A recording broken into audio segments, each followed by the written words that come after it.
I'm Brianna. And I'm Elise. We're sisters. And this is Chit-Chat and Cheers.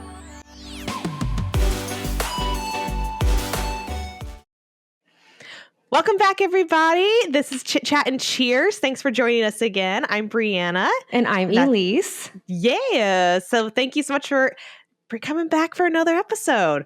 Yes. So right before we started recording, Elise was about to tell me what had happened this evening, because we're slightly later recording, like by 15 minutes, not a lot. In the evening, so, not we will release on time for our fans. I wouldn't make that promise. I don't. We will try to release on time for our fans. Although it probably is a better shot this week than it normally is, because Chris is not at home right now. He's at a conference. So I have the evenings to myself. So it's actually probably a better chance this week that I actually get it out on time. But you said you had something was happening that we had to postpone for a few minutes. So we're normally on Thursday. We usually record on Wednesdays. Today's Thursday, but we usually have piano's Wednesdays. We have swimming on Thursdays, but it's so cold in Texas. I was like, there is no way I'm letting my kids get in a pool and then go out into the freezing air. I don't want to do that. I'm not doing it to them. Mostly, I don't want to do it. It's it was 12 degrees when we woke up this morning. I'm keeping the pool waterfalls running so the pipes don't freeze and burst. That's super cool for Texas. Yeah, it's here in Chicago. It is 16 degrees currently. That's like Chicago weather. I don't even own a winter coat. So I told John I was going to buy one off Poshmark, and he was like, everything's going to go on sale. Why don't you just buy a new one? And I was like, no, I can get it on real sale on Poshmark. That's right. Anyway, so I put the kids in the shower before bed, and Blair starts going, Mommy, this girl at school, Maggie, she's singing this song, Exponential Muda Manus Buddha Pada Bido. And I was like, that's not how it goes. And so I remember them being little, and I tried to show them Mary Poppins. And Sloan, in my mind vividly, she goes, no more Poppins, Mommy. No more Poppins. I think I called you and told you about that. No Poppins. I do remember that. No Poppins. And so, but because her friend at school is singing it, I started the movie, and Sloan was like, this is kind of a grown-up movie. Because the suffragettes, and John is like, I remember you singing this. But we get to supercalifragilisticexpialidocious, and they're just like, we need to see the rest of this movie. And I was like, it's 8:15. No. And so I put them to bed, but they're very excited. And I'm kind of like, my heart is warmed that they think Mary Poppins is fun. So I'm like, how old do you have to be for The Sound of Music? And then there are Nazis, so maybe a little older. It's fine. We tried to watch Wonka, the newer one that came out probably 2023, 2024, which recently. I really liked. But the kids were just not interested at all. I thought Nora would like it because she's so musically inclined. Mm-hmm. She likes that type of stuff, but they did not hold their interest.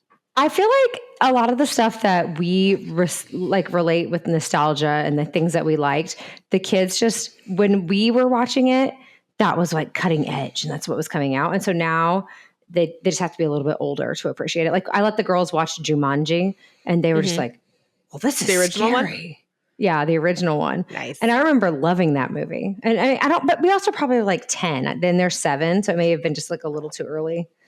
Yeah. I don't know. So Nora, she's got big feelings. She's very sensitive. She's a unbelievably huge empath. We were watching Finding Dory on Monday. Monday was President's Day.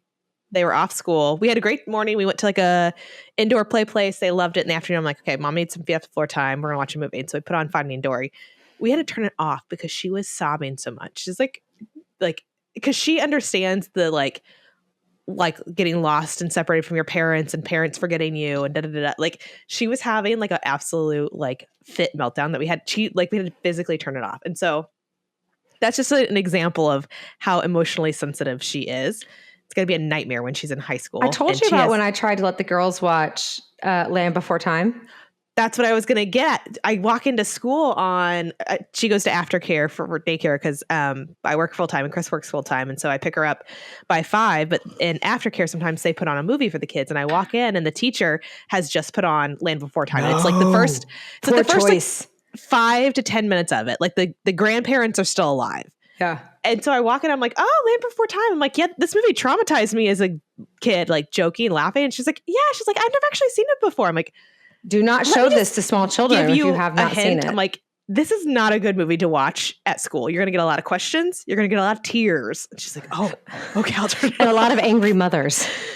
I don't care if she watches it. There's nothing bad about it. I just know my daughter specifically is going to have an absolute meltdown. I mean, when I watched it with the girls, I was like, this will be great. And John was like, are you sure you want to do that? I was like, yeah, I'll watch it with them. And within like 5 minutes, they're both sobbing, clutching me. I'm crying. We turn it off and they're just like, are you going to die? Are you going to be crushed by a T-Rex? And I was like, no, I'm not going to be crushed by a T-Rex. But okay, we're not ready for this. We're clearly not ready for this Sloan yet. She still talks. We watched, they loved Honey, I Shrunk the Kids. Except for the part where the aunt dies. And she's like, why did Auntie have to die? Aww. And she'll cry like even now talking about it. She's like, I loved him. He was the best part of that movie. And I'm like, you maybe missed the point, but okay. Nora came home from school it must have been Tuesday. They must have talked about President's Day. Uh-huh. She's like, Mom, Andrew Jackson was the first president of the United States, and President Lincoln was the 60th president, and he got shot by a gun. And like that's what she took away. I'm like, none of those facts are right, but okay. So all those facts are just slightly off enough. I mean, both presidents, not the first, not the 60th, there was a gun. There was a gun. Oy vey. Oy vey. I think about that too. Like when I try to, like when the girls will ask about really complicated things and I try to simplify the explanation, I'm like, how much of this are they going to hold on to until adulthood? And they're like, well, no. I mean, I know that science says that red blood cells are developed in this way, but my mommy said they help you breathe. So that's what they do. Okay. So yeah, for me, it's not so much of how are they going to hold on to it. It's how much of a rabbit hole are we going to go down and how much of that string do I want to pull, especially with Nora. Like I said, she's just very perceptive. So like we recently had a family member who passed away last year, and there's just a lot of questions for her around, well, how, like she was asking a lot of questions around like how old people were, because your and my granny passed away like 4 years ago? I was pregnant with Luke, so it must have been 4 years ago. And she's like, seems like I can't even imagine. Like it just seems like a different time. I know, right? But she was asking, like, comparing, like the family member that we recently had pass away was our uncle, and so he obviously was still like quite young. Yeah, he was 50? 50 in his 50s. And then she's like, well, how old was Granny? How old is G-Pa, my husband's grandfather who's still alive? And she's just a lot of questions. And so it's like, how do I answer her question truthfully, right? I don't want to brush the topic aside, but in like an age appropriate manner and a way that I know she's going to be satisfied with the answer and not like keep pulling at that thread, because it's just going to completely unravel. Because I told you that when it happened, when she was 3, she had an existential crisis. Did I tell you the story about her birthday? Yes, but go ahead and tell our listeners. It's the night before her 4th birthday. And poor thing. I know. She's my birthday. She's my birthday twin. Yeah. Yeah. And she's like laying there in bed, and I'm like hyping her. I'm like, oh, are you so excited? You're going to be 4 tomorrow. That's so exciting. I can't believe it. She just goes, Mommy, just burst into tears. I'm like, what's wrong? She's like, I don't want to be 4 because that means I'm closer to dying. I'm like, okay. I had to pull her out of bed and hold her and like rock her and like, you're not going to die. That's so far away. And oh my gosh. Now I'm confused. I can't remember if that was her 4th birthday or 5th birthday. I feel like it was her 5th. I think it was her 5th now that I'm saying that. So I might have said that wrong, but yeah. Either way, I remember you called me and I was like, I mean, in healthcare, we're taught to not make any promises, but that seems extremely unlikely. So I know. It's like part of me doesn't. I always say like, Mommy's not going to die. She's going to be around for a long, long time. I promise you, I'm not going to die. In the back of my head, I'm always like, I can't really make that promise because I don't know for sure, but I sure as hell can't tell her that. So I'm like, Mommy's not going to die. I promise. Yeah. Oy vey. This took a dark turn. I don't know how we got on this topic. Well, let me lighten it up a little bit. What's really great is because my kids know, they say, Mommy, you're a doctor. And I have a doctorate, but I'm a nurse practitioner. I like the air quotes. For those who are listening, not watching the audio, Elise keeps, every time she says doctor, she's quoting herself. I have a doctorate, but I'm not a medical doctor. I have I have a master's in nursing, so I'm a nurse practitioner.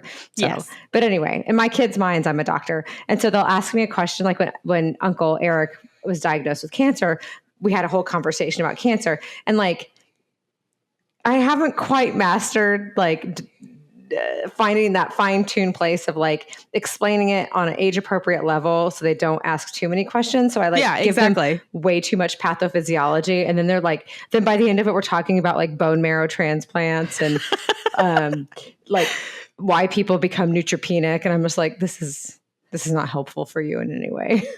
I know. Yeah. When I was trying to explain what cancer was to Nora, I was like, well, Uncle Eric smoked a lot and that was not good for you. And he got, sick and da-da-da-da-da. And she's like, well, Luke's sick because he had a cold. And I was like, well, it's not the same type of sickness. Like just explaining. Yeah. Well, I tell people, I'll be like, well, Uncle, they call him Grunkle. Grunkle got sick because he smoked for a really long time. And even though he stopped, his body remembered that he smoked. And what happens with cancer is the bad cells take over. And they're like, well, what about riding a motorcycle? You say that's unsafe. Do bad cells take over when you ride a motorcycle? And I'm like, no. Yes, they do.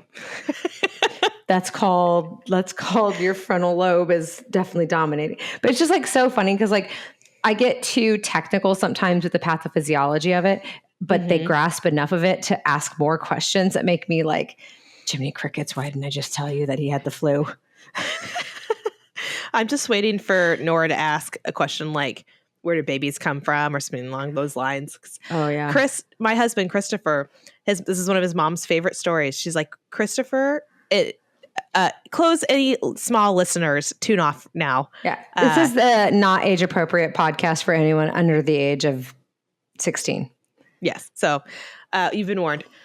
He came into my mother-in-law's room and I think she said he was like maybe 5 or 6. And he was like, Mom, tell me where babies come from and don't tell me the stork. And also, I know that Santa's not real. And she was like, oh, okay. Let's have this conversation. You tell him to keep that in his pocket. We don't say that in front of children.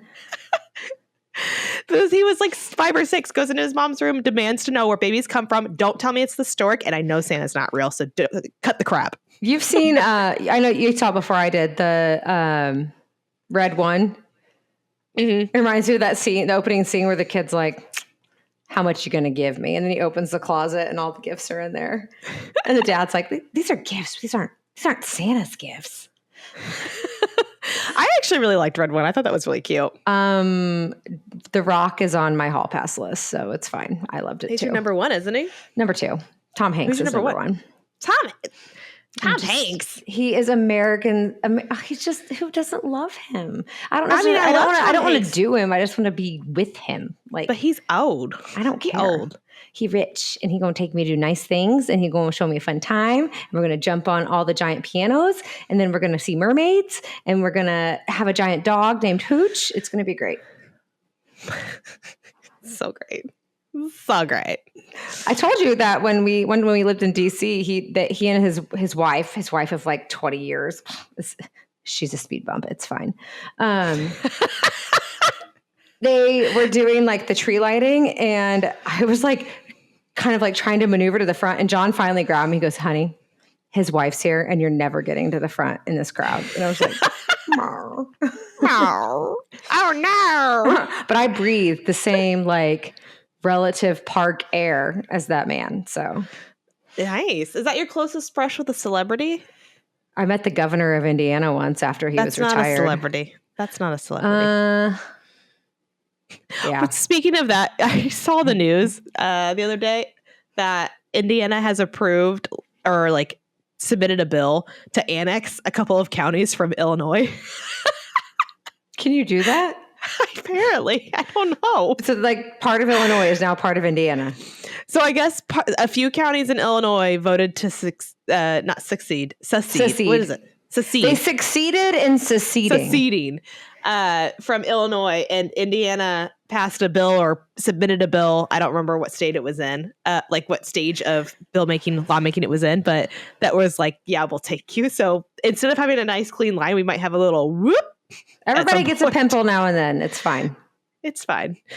Those counties will be the pimple of Indiana. It's fine. We went to piano night last night. We were at our little Italian place, and this gentleman was sitting next to us, and he is already 3 old fashions in when we got there, and decided to get a 4th while we were there.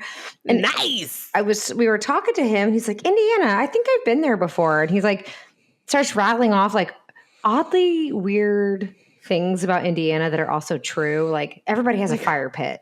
And like they don't do swimming pools so much, but you go have fire pit nights. I was like, yes, like, that is true. And I was like, but he's like, he acts like he's only been there like once or twice because he has a couple of friends. And so he gets all the way through his 4th old fashioned, and he is like, I grew up in Indiana. And I was like, what? Why didn't you say that? Like, this is very strange to me. And I was just whatever. Okay, dude. Like, I have no idea. Like, he must be a spy. I have no idea exactly what he did. It's giving I am cheating on my wife and I'm like here at the bar waiting to pick somebody up. But he's at like a Italian place in the middle of rural Texas. I'm just like, not. That's where you have to go to avoid, the Chinese place across the street probably has better. The looky-loos. You got to go to rural Texas. Rural. The parking lot's a disaster. Do not drive in it. Noted. But the service is lovely. Yes. And the food is good. Did I tell you that Chris and I are going to be attending a conference in Texas in April? Where at in Texas? Oh, you would ask that. Houston, Austin. No, it's in Dallas. It's not your suburb, but it's like a northern suburb, I think. Plano, Frisco. It might be Frisco. One second, McKinney. I can tell you. Give me a second. I should send you the picture of what I made for dinner. I bought a 3-pound turkey breast. It's like, I'm going to make this, but I forgot to salt and pepper it. And I had nothing to like brine it with. So I just kept pouring chicken noodle soup over the top of it. That doesn't sound very good. John agrees with you. And then I got out and I like put salt and pepper on it. I was texting my friend Danielle about it, and she was like, as your friend, I'm just going to be quiet now. I was like, everybody ate it. How very Midwestern of you. Take a protein and just dump a bunch of canned soup on it. Yeah. And I microwaved a bag of broccoli. Nice. I do that. I actually do steam microwave a lot of things. Frisco is where I'm going to be. Well, if you want to have dinner, we can make that happen. The one last thing I wanted to tell you before we jump to the topic is we are taking our kids to a Monster Jam this year. Do you know what that is? I don't even know what that is. So think like monster trucks. Oh, I was thinking Monsters, Inc., not the same thing. No. Monster Jam is big monster trucks, but they're all themed. So there's like one that looks like a shark. There's one that looks like a dragon. There's one that looks like Scooby-Doo. Like they all have a different like theme going on, and they kind of go all out in terms of like decking the truck out to look like that. And then they're like doing like jumps, and they're flipping the car, and they're doing like, races. It's like very like monster truck meets Harlem Globetrotter situation. What's it, BMX? Yeah. They have some bikes, they have some 4-wheelers. But we're taking the kids this year, and I showed them a video. I was like, oh, this is what we're going to see. Cause I'd gotten them like head ear protectors, and they were wearing them. We're like, why do we even have these? What are these for? I'm like, well, in case we go somewhere loud, And so they wanted to see. And so I was showing them, and Nora was like, oh, okay, that looks cool. Luke is out of his mind excited. He is. I was going to say, I bet he is. He's just walking around the house going, Monster Jam. And he keeps thinking we're going today. And so he'll get up in the morning. He's like, Mommy, we're going to go to school, and then we're going to come home, and then we're going to Monster Jam. And I'm like, well, no, buddy. Monster Jam is not this weekend, but next weekend. It's in like a couple days. And then just like starts crying. He's like, oh, why aren't we going today? Like, I just pray that all those trucks land appropriately. Otherwise, you're going to have Luke being like, yeah, and Nora being like, yeah. I know. I don't know how they're going to handle the loudness of it. I mean, obviously the ear protectors, it'll keep them from their ears getting hurt. Right. But it is still like, even with those, it's still loud. So we'll see how they do with that. Take some of those foam earplugs you can put inside too. Oh, that's a good idea. So like double up the earplugs. Mm-hmm. Yeah. When I did, a couple of times I've ever had to do an MRI, they gave me the headphones and it was too loud. But if I brought my own ear protection, it was a lot better. I gotcha. Okay. Yeah. Cool. Well, we leave for Hawaii in less than 2 weeks. What? I know. So exciting.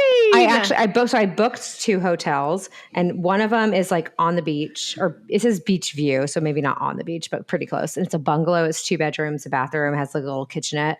But I can't get that for the full time, and that's closer to our friends.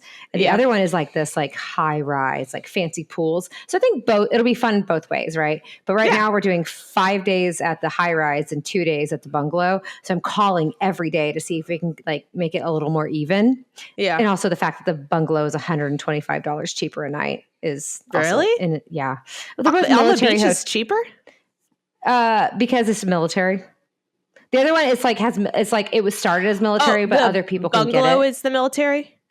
Bungalow only military can get. The other one I think other people can, but military get preference because it started out as a military base. Got it. But we're doing the luau at the big hotel on that'll be so Friday fun. night. So I'm like, I want to say they're at least through that. So it'll be fun, but you're going to have the best time. I can't wait to see pictures. I want to see video of the girls doing their little luau dances because I'm sure they'll want to get up there and do it. It's funny. I have a really good friend who he's been to Hawaii a ton of times. It's like his jam. When he throws a Hawaiian themed Christmas party every year.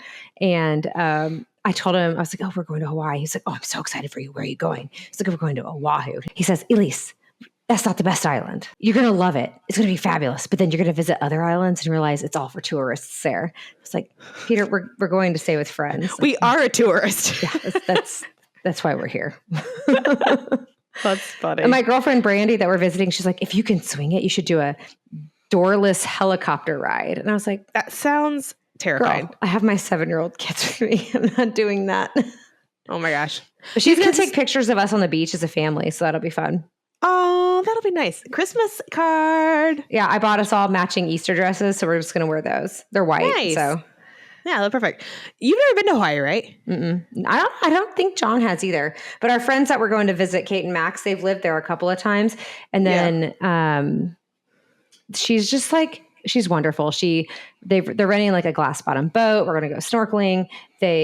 Max is taking a day off work to teach the kids how to scuba dive. And then there's also enough time we could do family stuff and just hang out at the pool or the beach or whatever. So, nice. Where did you guys go on your honeymoon? Jamaica. And John got a staph infection on his face. That was fun. Let's get to the topic of today's conversation. Which I didn't even know what it was. Which I'm excited because I should have I'm glad you did not. I should have told you, don't look this up if you don't know what it is. Well, you sent it and I didn't know what it was. And I was like, oh, I'll get to that. And then life happens and I didn't. See, this is why we're a good pair. I like to surprise you with these things so I get your honest reaction because you have such great reactions that it's going to be good. All right. So if you clicked on this episode and you actually read the description, you already know what we're talking about. But I'm going to tell you anyway, in case you just blindly in case you live in Winnipeg podcast. And you're just doing it for a lark. Yeah, a lark. Maybe you're just practicing your English. It's all good. That's what we're here for. So today we are going to be talking about the Mandela Effect. That's not when sound gets louder when it comes close to you and goes away, right? I have no idea what that even is. That's a Doppler effect. Sorry. Oh, that's different. No, my bad. It's definitely different. No, this is the Mandela Effect. So, and do you have any background on what this is? I mean, I know who Nelson Mandela is. It is related to him in name only, and I'll explain that to you. So, excuse me. I will list all of the resources that I used in the show notes below, as I always do. But let me first kind of pose a situation question to you, Elise Poo Poo. What if only you one had poo, please? Elise Poo. Thank you. My apologies. What if you had a memory that was so vivid and you were 100% convinced this is how it is? I know this happened. I know this is something that is in existence and true. And then you come to find out that it's not. What would you do? How would you feel? That memory that you have is not actually true. I would think I would feel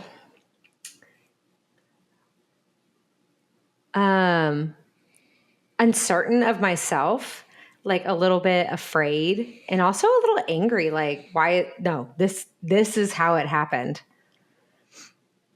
This is how it happened. So this is real. So the Mandela Effect, it is a phenomenon, and I'm reading off my phone here if you see me looking down. It's a phenomenon where phenomenon.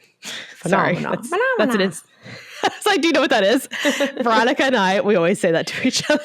It's like a tick. If I say it, I have to say it that way. Shout out to Veronica. So it's a phenomenon where large groups of people share the same false memories. And so this was all coined by a woman named Fiona. I think it's Broome. It's Broome. So I think that's Broome, not Broome.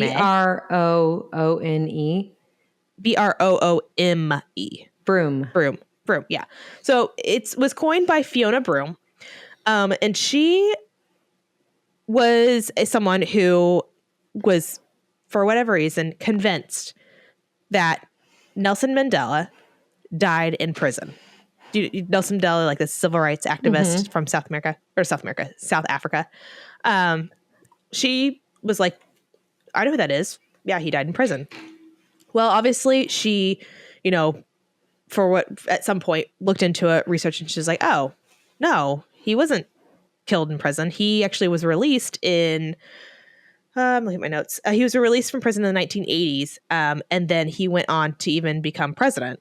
And he died in, so he was released in the 1990s, excuse me. So he was released in the 1990s, went on to become the president of South Africa, and then he passed away in 2013. So didn't he get stabbed while running or something?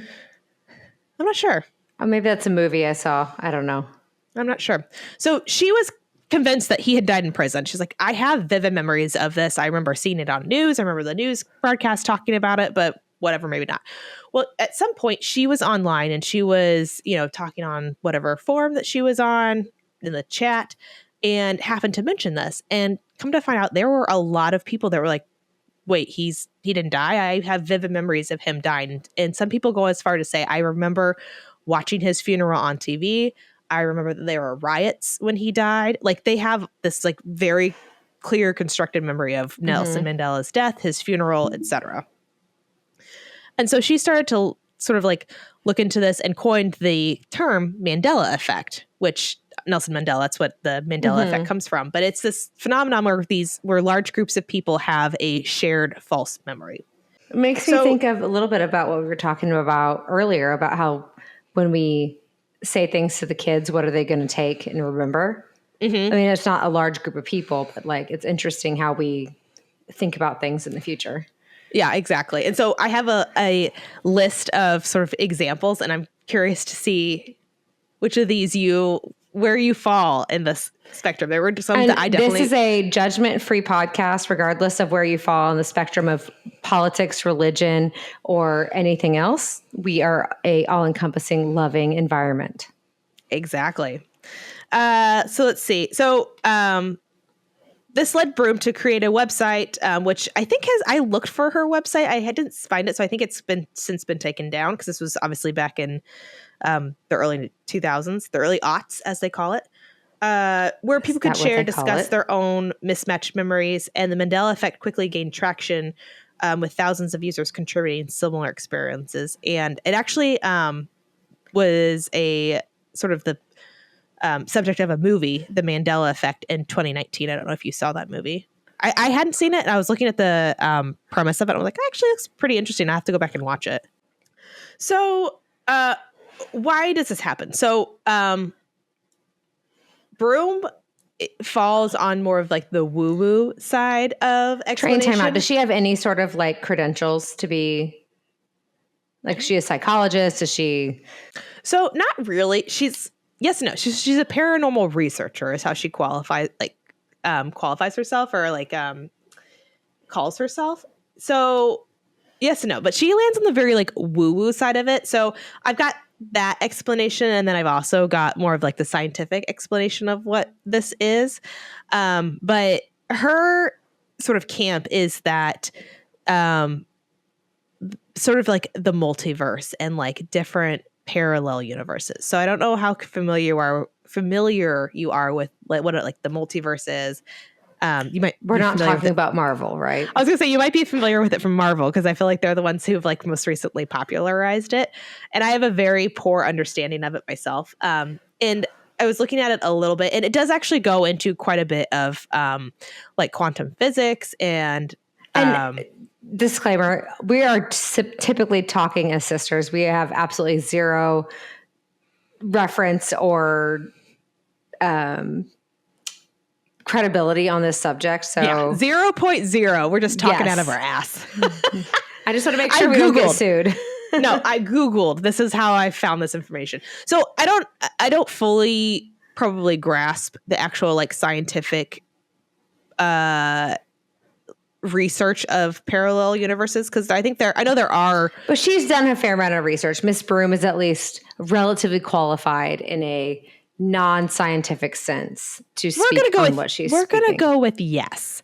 Okay. But according to her, there exist these parallel universes where you're existing in our reality and then also a reality that's slightly different, another reality that's slightly different from that. And her explanation of this is... She's basically Rick and Morty. Yeah, basically. Is in one of those universes, Nelson Mandela did die in prison. And at some point, that universe and our existence universe like crossed paths. And that's why she has this memory of something that didn't actually happen, like a very vivid memory. It's not just like, oh, I'm not sure. I thought he died. It's very much like I have conviction, like this is how I remember it being. So that's her explanation of why this shared phenomenon happens. Because it's really interesting because it's not even just like, isolated with a few people. It's hundreds of thousands of people across demographics, geographic areas. So it's a very like broad, vast situation. And it's interesting too, because like there are people in other countries that swear when they were growing up, they were educated. Like the United States had 52 states, not 50. And like are very like, no, I remember talking about like Puerto Rico and the Virgin Islands. Like I don't. Yeah, I don't know. But so that's not one that like I'm going to talk about because I think there are better examples of what the Mandela effect is. And there are, like I said, some that I fully agree with. Like, when did you say she came up with this theory? 2009. After the start of social media. Yeah. That's what I find really interesting. Infancy of social media. I'm just saying, I think that has been one, like we talk about like real news, fake news, whatever. And I think that's really interesting that that's the first time that we are hearing about this is that after social media has become so prevalent, it's just something to think about. True. So that's like the more woo-woo is that there's these alternate realities that are crossing paths or perhaps like someone's time traveling and editing the past and it's changing things slightly. Ooh, again, have you read the book, The Time Traveler's Wife? I have not, but I know the movie. Yes. Oh, it's very sad, very scary. It is very sad. So that's the more woo-woo. The more scientific one here, and I'm good. I have notes here I'm going to read because it's a little bit more technical. So I'm going to read from my notes here. The Mandela Effect has garnered significant attention as a curious phenomenon in human memory. According to neuroscientist Wilma Bainbridge of the University of Chicago, while many people engage in the Mandela Effect as a fun online game, it actually highlights a fascinating aspect of memory that had not been studied experimentally before. Bainbridge notes that there is no single explanation for the phenomenon, and a future research is required to fully understand it. She suggests that the Mandela Effect often occurs when people remember things the way they think they should be due to the brain's tendency to quickly process information in everyday life. Psychologists have explored various theories to explain the Mandela Effect. One explanation involves the Deese, Rodinger, and McDermott, I might have butchered those names, task, which is a false memory test in which people tend to recall words that were not presented, but are thematically similar to the ones they were given. So, for example, they were given a list of words that have to do with sewing, but the word needle was not included in those. But then when they're asked to recall the words they saw, they often include the word needle because it's thematically makes sense with the rest of the words that they had. So this phenomenon suggests that people might add false, thematically appropriate details to their memories. It also goes into sort of I'm going to read this part 1 second here. I'll cut this part out. It's interesting, just while you're reading, we in healthcare, we do like something called the MOCA test, and where you ask people to recall 5 words. Like you go through this test and like you distract them. You say, I want you to remember these 5 words, and you say them. You have them repeat it a couple of times, and then you do a couple other things and you ask them to recall. And oftentimes people, especially in the beginning stages of dementia, they won't remember that like daisy was the word, but they'll say flower. So it's like really amazing to me how like the brain it compensates and it like finds, it's like, I don't know what I'm supposed to say, but I'm going to find something similar to this. Mm-hmm. Yep. So cognitive errors that have to do with like Mandela Effect and that type of thing. It's called confabulation, I believe, is how you pronounce this. Yeah. Which sounds like a made up word to me. I just put 2 and 2 together that I'm sitting here talking medical to you. You're like, yeah, I know. Well, yeah, but no one else does. It's fine. So cognitive errors like confabulation, which is when the brain fills in gaps with false information, may also play a role in the Mandela Effect. It also, suggestibility or the incorporation of false information from outside sources could further influence these collective misrememberings. That's a hard word to say, particularly in the age of social media, like you said. So it's almost like remembering things the way you think they should have been remembered, and your brain is sort of filling in those gaps because it doesn't have the actual information, and so it's trying to make like a logical assumption, and it fills in those gaps. But I also think our brains are genetically designed to prevent pain, suffering, and whatever. So whatever that looks like for your upbringing and your personal situation, that's what your brain's going to fill in. Yeah. And I can't recall the like studies and stuff that I've read before, but there's a lot of interesting things about when your brain doesn't have all of the pieces of information, how it like connects those dots and makes crazy. A full like picture. If you cover an eye, and I have literally one eye covered, I can still see what's over here because my brain is making it up. And it knows like, okay, I know where your hand is, and I know there should be space over there, so I'm going to make it look like you can see. Yeah. Like, it's wild. What your brain can do is absolutely wild. Yes. Which is why it's also like why mental health is such a problem and why neurological issues are such an issue, because the brain is so complex and so intricate that like we still don't understand it completely in medicine. And so that's why we get a stigma with things. And that's why I think I work at a hospital that's stroke certified, and like it's so debilitating to see a stroke because your brain is literally not working on that half. Yeah, like exactly. It's crazy. Exactly. So there was a study done in 2022 by the University of Chicago that explored visual Mandela Effect and like specifically misremembering visual icons and visual prompts. Oh, I bet that's great in traffic accidents. Right. So they explained that errors could arise from schema theory, which is, as I understand it, your brain using past information to understand new information.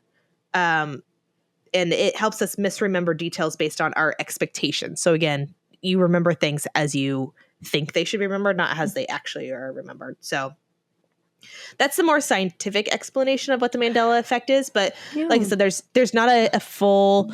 I think the piece that they don't fully understand and needs to have more research done on why it's like this is that would make sense if it was one person isolated incident, or even like a collective community that had that experience in view. But there's people who have these shared experiences, hundreds of thousands of people who are dispersed all over the globe and of different geopolitical backgrounds, socioeconomic backgrounds, like ages. And so I think that's where it's like, well, we don't really know why all these people who don't have the same background and upbringing are having these shared false memories. And I think that's why social media is so important to it, because that has become so prevalent. And like, I mean, I saw an ad on like Facebook or TikTok that was like, the Friends reunion when Chandler dies. That's not a real movie. Some fan made it, but he disseminated it and it has like 14 million views. Mm-hmm. Right? Like, yep. It's so hard to know. Like, I remember being in 8th grade and my history teacher, golly, I'm going to do him a discredit by not remembering his name, but he played football at IU and he was phenomenal. And he was such a passionate advocate of primary resource. And every time I would ask a question, he'd say, where's your primary resource? Go find your primary resource. And I learned to like really evaluate that. And I think that is like, for me, the biggest reason why I keep my kids off social media. They're not going to have it until they're old enough to handle it. It's like, you get all these ads and all these things. And like half of it is just somebody's opinion. It's not the facts. My favorite story of this is like sitting in the Monterey airport when I was going home for John and I, like to plan the wedding for when John and I got married. And one TV screen was Fox News and one was CNN, and they were delivering the exact same story, and it was so different. Yeah. And I think that like, how could you not have memories that are so different than what the quote unquote facts are if that's what you are seeing, like either on social media or the news? And I think that's part of like, not to like make this political, but like the bipartisanship and how political our country and, one side or the other has become makes it a big issue, because it's not just about the facts. It's about your core memories and what you feel like you saw, even if that may be the Mandela effect and it's not actually what occurred. Yep. I 100% agree with you. All right. We are moving on to I'm going to begin to question everything that I know in my life part of the program. Oh, you mean every night before bed? Yes, exactly. I'm just going to reevaluate the choices I've made and cry myself to sleep. And wake up grinding my teeth. It's fine. All right. Fine. I'm curious to know which of these you fall into, because like, some of these I full on like standing on 10 toes doing business. I remember this, and if you're telling me it's false, I am calling you a liar. Right. So the most famous Mandela effect is Nelson Mandela. That was coined after. But here are some of the other more popularized known ones that people agree with. Do you remember the movie Shazam when we were little? With Shaquille O'Neal? So that was Kazam. Oh. Do you remember Shazam? I don't think so. So Shazam was a movie that people... so I vaguely remembered this, but not as, I think you and I definitely saw Kazam, and I vaguely remember this, but there's a lot of people who are like, absolutely, this is how it is. There was a movie in the 1990s called Shazam starring comedian Sinbad as a genie. So it was very similar to Kazam, but people are adamant and like in agreement that it had Sinbad in it. Do you know who Sinbad is, the comedian? Oh, well, this is going to be a bad example for you though. So there's a comedian in the 90s. I agree with whatever you say. I agree. So, despite widespread belief of the film's existence, no movie was ever made. Again, there was a 1996 film called Kazam with Shaquille O'Neal as a genie, and that does exist. But people are like, no. It's very much like this. It was the same, very similar movie that was made around the same time, kind of similar to like A Bug's Life and Ants, right? That was basically the same plot. Yeah. They're made very similar. What was the Wild and Madagascar? Those are two movies that like basically had the same plot, right? Smile and wave, boys. Smile and wave. Which I still will say the Penguins movie is way better than Madagascar. You quoting the koala yelling at the sun is still my favorite part. Shut up, you giant solar twit. Oh, man. But people have gone as far as to call Sinbad out on social media, and he has said, if you can deliver this tape that you all are like adamant that you saw this movie when you were a child growing up, like I will pay you $500,000. And obviously no one has ever been able to bring that forward. But he also did post, he's like, hey, I think I know where this false memory is coming from. There was a time where he did some sort of like movie marathon, like he hosted it. And he was dressed up as I don't know if it was like Ali Baba. It was some sort of like genie-esque. Arabian Night garb that he was wearing. And so that's probably where that memory came from. But I'm talking thousands and thousands of people have been like, no, I vividly remember watching this movie as a child. Like, I know the plot. So much so that I don't know if it was SNL, but if you go online and you Google Shazam, there's actually a spoof like snippet of the movie that they made because so many people were adamant that this is a movie that was made. And so Sinbad and then these like child actors are in it.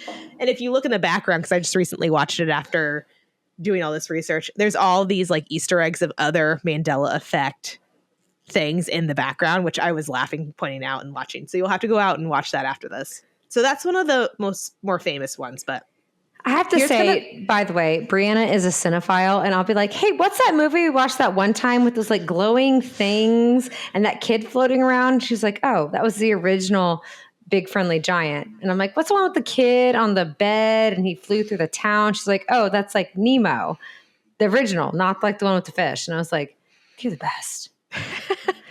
Yeah, Chris and I don't really watch like TV shows. We just watch a lot of movies, so I do enjoy a good movie.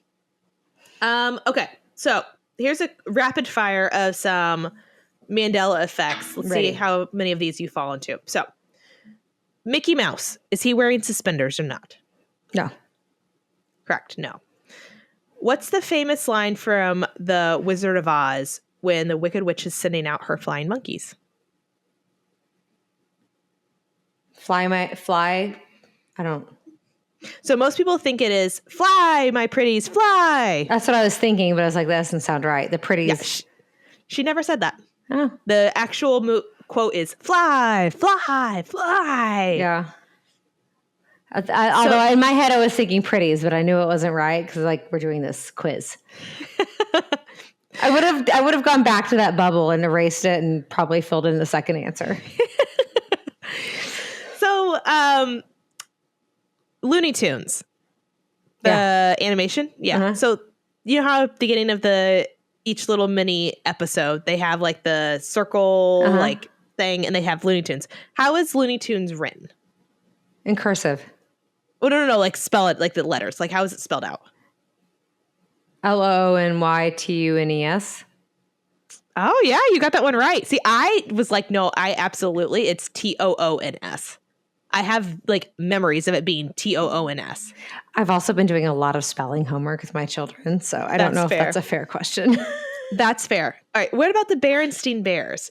Do you think you know the Berenstain Bears, right? Yeah. Was their last part of their name spelled with an A or an E? Was it BEARS? They're bears. No, so it's BEREN. No, BE Bairn BE. I don't know, but bears BEARS. So bears is last. Yes, it's bears. That's the last part. It's Bernstein. The Bernstein Bears. BERINSTINES. So Bernstein, right? Bernstein Bears. With an E, right? Sure. It's with an A. I'm really bad at spelling. It's with an A. It's Bernstein Bears. Are they German? I never remember it being burned with an A. It's always been with Bernstein. an E for me. It's the Bernstein Bears. They're wrong. Whatever Google you used is wrong. Look it up. I have a Bernstein Bears upstairs. It's I actually with have an one A. in the closet. I'm going to look this up after this episode. Right? I just don't want to disappear right now to go find it. Right? I'm like, I swear up and down it was with an E. Like, that looks so wrong to me. I'm going to Google it while we're talking. I'm going to look up the Netflix new show. Do it. Go ahead. All right. Curious George, the monkey. Yeah. Tail or no tail? He had a tail. Nope. Never had a tail. He's not a real monkey. Never had a tail. He's just a furry baby. Just a furry baby. What about Fruit Loops? Is it LOOPS or excuse me, is it FRUIT or FROOT for fruit? I feel like they would with the U for the marketing. It's FROOT. Well, they made a poor choice. They need a timeout. Right? I'm just like, some of these I'm like, that can't be true. Bernstein Bears, you're right. Yeah, it's with an A. Well, it should have been with an E. That's when a lot of people are like, how is that possible? So I'm just noticing I have like quite the little like antennas going here with my hair. Girl, I have I used the Topsy Tail. We're going to talk about the 90s. I bought the Santa Claus brought those for the girls and I used one on myself. And now I can't get it back together. And I'm actually afraid I might have to rip hair out to get it out. So they still make Topsy Tails? Girl, they're actually really amazing. Because I did do you remember we used to do the butterfly clips? No, like the rubber bands all right here. Oh, yeah. Topsy tail them. We didn't have a topsy tail though. We just shoved that nonsense underneath our hair. Yeah, you just rip out half of your hair. You would watch the infomercial and be like, man, that would be so much easier if I had that.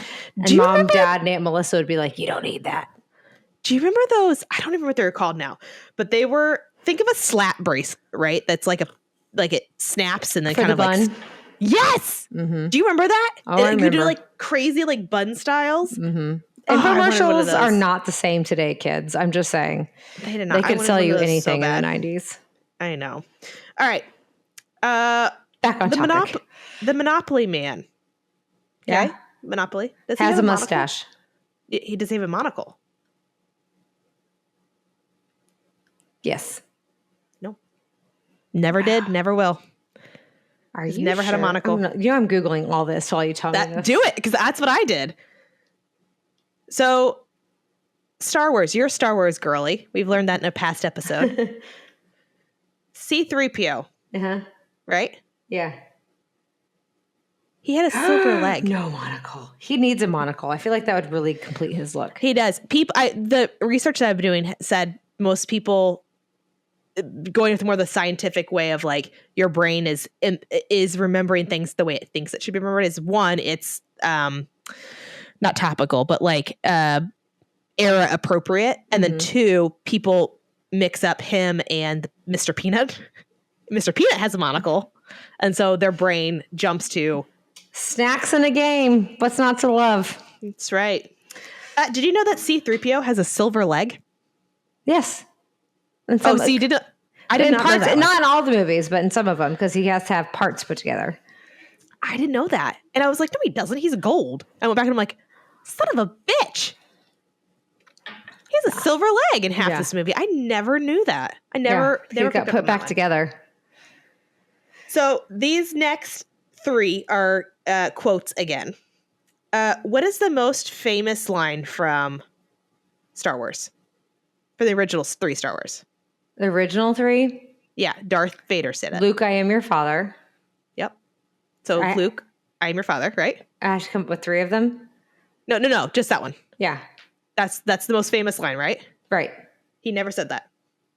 That is never uttered in that movie. I'm going to go rewatch the Return line of the is, Jedi. No, I am your father. He never once says, Luke, I am your father. I'm going to go watch this, and Don't you have memories of him saying that? Wrong. Right? Don't you have memories of him saying that? I'm going to put subtitles on. I'm going to see this happen. You and I, this is a little bit of lore for us. We had a tiny little TV. Yeah, right. We had a tiny little TV. We would set it up next to one of our twin beds, and you and I would lay in that twin bed, and we had VHSs of all of the three original Star Wars, and we would watch them back to back to back. And fight over who got to be Princess Leia. Yes, and lay in one of our beds, and we would watch, what was that? Probably 6 hours of movies. They're 2.5 hours a piece, so... Yeah, Mom and Dad they could have left and we wouldn't have known. Facts. Yeah, so we used to watch Star Wars we would voluntarily would do this. The Jedi at daycare. Yes. So we have seen this movie a lot, and I knew for a fact that he said that, but no, he never said that. I am actually going to rewatch this, and we will have an addendum to this episode if this Google stuff that she looked up is incorrect. It's not. I'm telling you. Okay, so have you ever seen Silence of the Lambs? No, I refuse to, but I know it's Clarice, something about lotion, that sort of thing. You never seen Silence of the Lambs?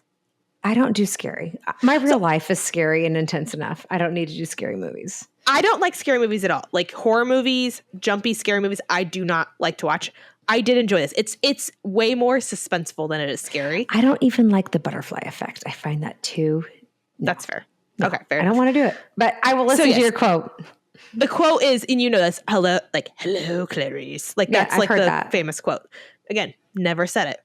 I'm not going to watch that one to prove that one wrong, but I'm going to go with that. I believe you. Yeah.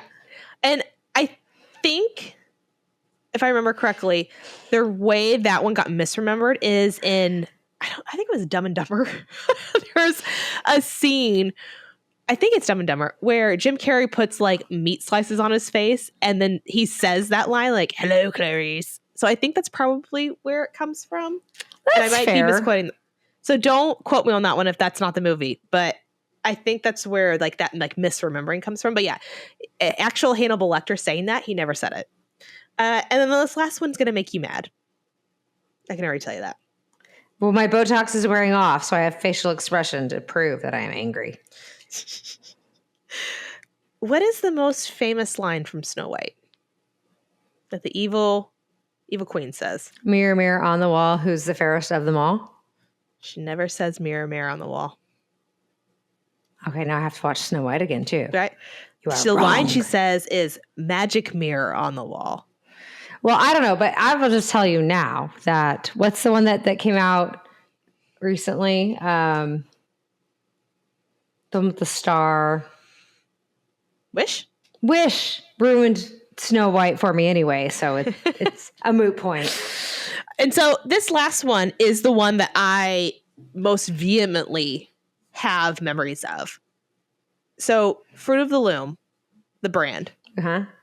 Describe the logo to me. It's like grapes and a apple or a tomato or something, and like it's like fruit. It's fruit.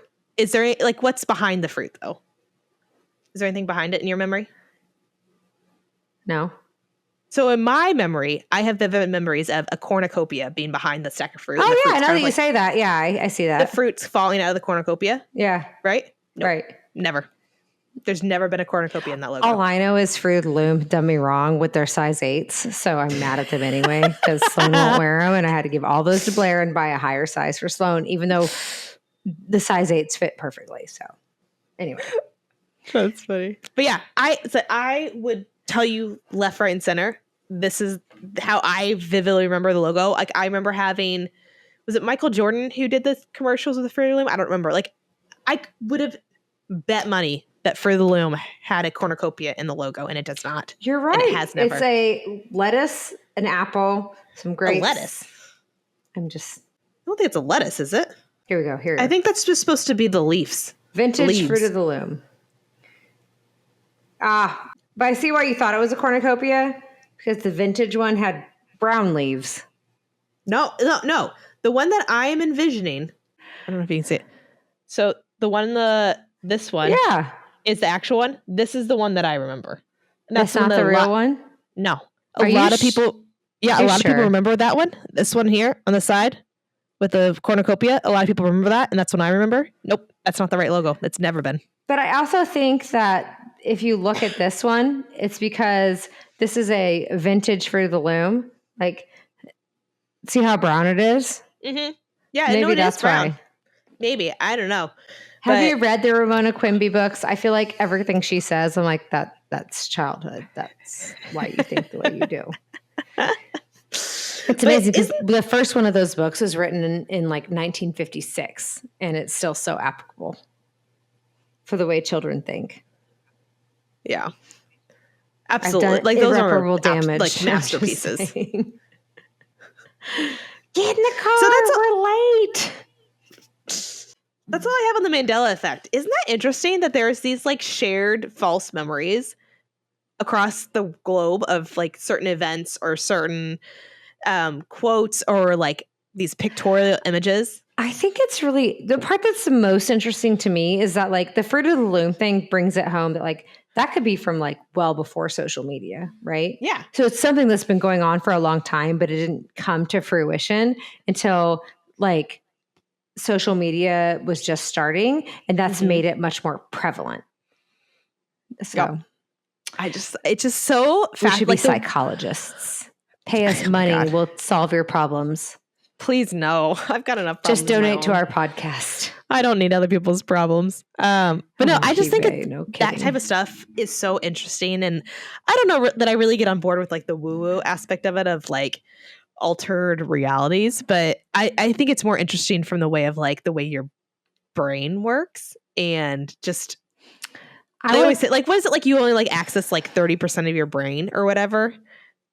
Yeah. Like what's going on up in there? I think we only consciously access that much of it because I deal a lot now with stroke victims. And so any part of your brain that goes, like you lose function. So you may only use 30% or whatever the percentage is to think and have memory and do whatever. But like a lot of that's required to like eat, swallow, go to the bathroom and move. And so I think for me, the most, like when you talk about parallel universes, it's just kind of like, could we just all kind of come together and become the best version of me in one? That'd be great. All right. Can I take the average? Can I get rid of my heartburn? Take away my anxiety, bring in some of that hyper-focused, like really driven piece, and let's just be that person. Right? I would love that. That'd be great. I love that for you. I love it for me. I love it for everybody. I love that for everybody. Unless you're trying to take my job, in which case you get to be the worst version of yourself. In which case you can pound sand. More PG. All right. Are we trying to be PG? Not necessarily PG, but I was going to say you can go beep yourself, but I feel like dropping the F-bomb is a little intense. Did I do that? No, but I was going to. Well, I mean, I'm comfortable with that, but like, just maybe put like star. There is an explicitive at the end of this episode, and star in the comments. And if they listen to it, it's kind of like when you take your kid to a bar after 9:00. You can't be upset that people outside are swearing. Like your child's up, number one, way later than they should be. And number two, you're at a bar. Are you taking your children to bars at 9 p.m.? No, but John's had this experience where he was like outside of a bar like 10 or 11 o'clock at night in DC when he was in college, and some woman yelled at him for swearing because there were children around. He was like, "You've got your baby at a bar at 10 o'clock at night. Like, I'm sorry." Go fuck yourself. Go fuck yourself. Go fuck yourself. All right. Well, that's all I have a Mandela effect. So do your Googling, have your mind blown. Have all your friends in the Finland, Norway, Sweden, and all the other areas. Join us. We will help you with your English. Join us. I am loving you trying to remember what all the Nordic countries are. We also have Canadian listeners now. So, Oot and a boot, Canadians. We're on social media, everybody. Follow us so I can stop pestering you to follow us. So we are a Chit-Chat Cheers podcast on TikTok, Instagram, and YouTube. So if you would like to see our lovely faces, Lisa's stepping it up this week. She's not in a robe.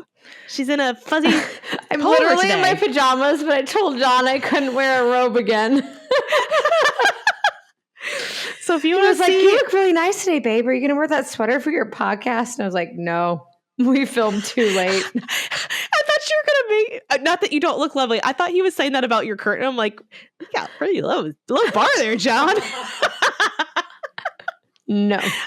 I love you. You're beautiful. I don't even care. I love you. I did take my makeup off. I actually penciled this eyebrow back in for you people because before it looked like this.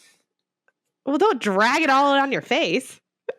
Literally, I came home and it was like missing part of it. And I was just like, well, I should probably look into microblading. So my sister and I have the same affliction of no eyebrows. We do not have eyebrows. They literally stop like an inch into my eyebrow, like just never grew. Brianna is much better at drawing hers in. I'm just like, man, we'll give it a go. I one time showed up to work and my boss was like, why are your eyebrows orange? So we have to pencil our eyebrows in, but same with you. It's a real struggle. I get so annoyed. I can feel it. I don't even have to look. I know if like I pulled my shirt over wrong or my children give me too hard a hug and like are messing with the face. I'm like, damn it, they just fucked my eyebrow up and I have to go redo it. I can tell. Yeah. I can feel it. I've got concealer because I have rosacea, so my nose gets really red. So I keep concealer and an eyebrow pencil in my desk drawer and a curling iron. More than one person has seen me curling my hair in the office. They're like, what are you doing? And I'm like, look, do you have small children? No? Then go away. Mind your business. The alternative is a ponytail, and I'm not doing that because I don't have a hair tie. That's right. So yeah, so all this to say, go follow us on social medias. Watch us on YouTube. You can see these lovely mugs of ours. And my half drawn in eyebrow now. And you're exactly that she's rubbed off and is continuing to rub off. Hey, I'm going to wash my face in about 15 minutes, so it's fine. It's going to be good. It's going to be glorious. All right. We love everyone so much. Thank you so much for listening. We will catch you guys here in a couple of weeks when we put our next episode out. And if you have any suggestions on what you'd like us to talk about, definitely leave them in the comments below. But otherwise, rate, review, and subscribe. It really helps us. And it gives me a little thrill when I see a new location come through. She texts me. It's not untrue. It's true. And then I get online to verify that she's not lying. You have to download the episode. So download the episode because that's how I can see it. But yeah, I get so excited. I'm like, ooh, Manitoba, downloaded. So give me a little thrill. Do that for me. Hit the download button. But we might do a giveaway in the near future, and the most person who subscribes the most or sends the most woohoos gets a guest appearance. Yes. You can delete all of that, but I don't know if that's a thing. What is sending a woohoo? What does that involve? Is there like a like or something like that? Like I like. You can 5-star rate. If you mail Brianna $5, the most person who mails her $5 gets a guest appearance. When you say woohoo, that just makes me think of, did you ever play The Sims? No, but I think of How I Met Your Mother, a woo girl. Woo! No, woo in Sims, the video game, woohooing is, getting busy. So I'm like, don't send us woohoos. Don't send woohoos. We don't want those pictures. Keep those private, please. Keep your woohoos private. We don't want. Never mind. We're just gonna leave it there. All right, we will talk to all you guys here in a couple of weeks. Thanks so much for listening. Bye. You need to say bye. Bye. Bye.